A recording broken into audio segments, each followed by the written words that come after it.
Cockroach जनता पार्टीचे संस्थापक अभिजित दिपके अमेरिकेतून दिल्लीत येताच त्यांच्या छत्रपती संभाजीनगर जिल्ह्यातील वाळूज महानगर परिसरात असलेल्या घराला स्थानिक पोलिसांनी खबरदारीचा उपाय म्हणून त्यांच्या घराला पोलिसांनी खडा पहारा दिलाय।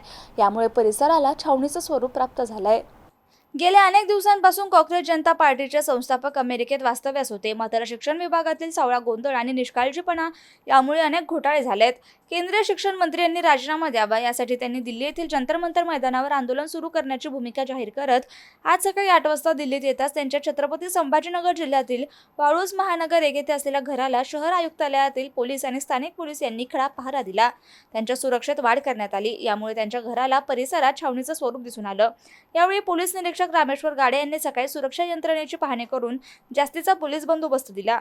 या परिस्थितीची पाहणी करण्यासाठी गुन्हे शाखेचे पोलीस उपायुक्त प्रशांत मोहिते, शहर पोलीस आयुक्तालयातील विशेष शाखेचे पोलीस निरीक्षक अविनाश आगाव आणि त्यांच्या सहकाऱ्यांनी सुरक्षेची पाहणी करून काही सूचना दिल्यात। यावेळी वरिष्ठ पोलीस निरीक्षक रामेश्वर गाडे उपस्थित होते। सध्या अभिजित दिपके यांच्या वाळूज महानगरमधील घराला पोलिसांनी अनुचित प्रकार घडू नये म्हणून मोठा पोलीस बंदोबस्त उभा केलाय। अशोक साठे, MCN न्यूज, वाळूज।